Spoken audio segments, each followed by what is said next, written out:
On ne savait pas. On ne savait pas. On ne savait pas, ouais, si je ne savais pas que le temps s'effondrait comme un château de cartes sous le vent de la réalité. J'aurais bloqué l'horloge de nos vies, j'aurais figé chaque seconde passée sur ces bancs froids au lieu de courir après un avenir qui nous a finalement dispersés aux quatre coins du monde.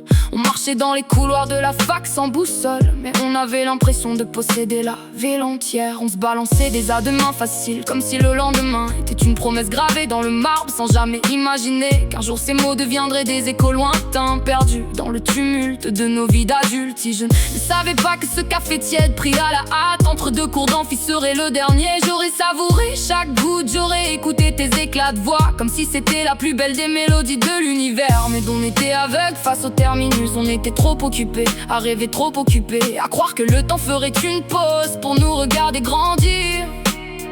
Aujourd'hui je traversais ces mêmes couloirs et tout me semble immensément vide.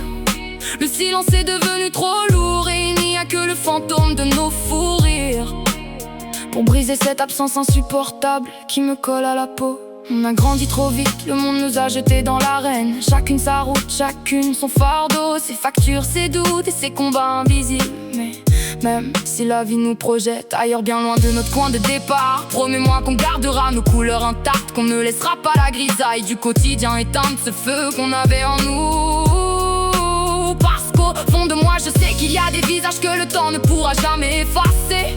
Même si la routine et les kilomètres viennent balayer nos habitudes, on change, on trace nos destins, on prend des virages serrés. Mais une partie de mon âme tiendra toujours votre main dans l'obscurité. On était juste des filles avec 1000 projets, 1000 rêves bloqués dans la tête. Aujourd'hui ces souvenirs sont devenus notre plus bel héritage, notre fête secrète contre la mélancolie. Si je ne savais pas que le destin allait tourner la page si vite, j'aurais dit à Rola de ne jamais s'éloigner de mon épaule, parce que c'était elle mon bouclier, celle qui marchait à mes côtés et qui rendait l'avenir le plus sombre, dérisoire et facile à affronter. J'aurais laissé phare à gratter la moindre excuse bidon pour s'évader du quotidien, un plan improvisé, un fou rire au fond de la classe, et la journée était sauvée de l'ennui. J'aurais pris le temps de contempler la lumière humaine qui brillait avec cette élégance rare, sans jamais chercher l'attention des autres. Et j'aurais capté chaque fois ce sourire magique de nous qui en une fraction de seconde parvenait à soigner toutes mes peines et mes angoisses invisibles. Si je ne savais pas, j'aurais figé cette atmosphère de paix que Safa parvenait à instaurer quand tout autour de nous devenait trop bruyant et trop violent. Et j'aurais serré encore plus fort la main d'Inès, notre pilier, celle qui bouclait la boucle et soudait ce cercle qu'on pensait indestructible.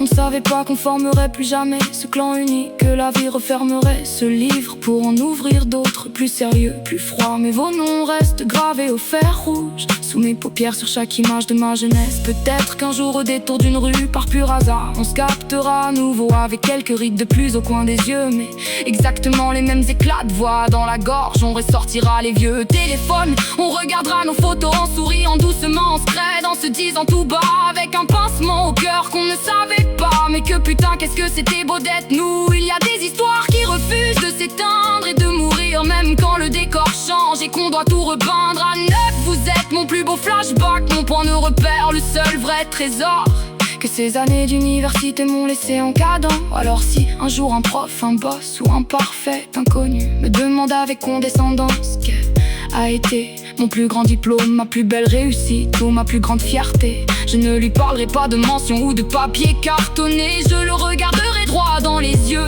sans l'ombre d'une hésitation, et je lui répondrai que mon plus beau diplôme, c'est tout simplement de vous avoir rencontré. Ouais, si je ne savais pas à quel point vous me manqueriez, j'aurais crié plus fort, j'aurais aimé plus fort. Mais aujourd'hui j'écris ces lignes pour que l'écho de notre amitié résonne à jamais dans le vent. Prenez soin de vous mes sœurs, où que vous soyez sur cette terre.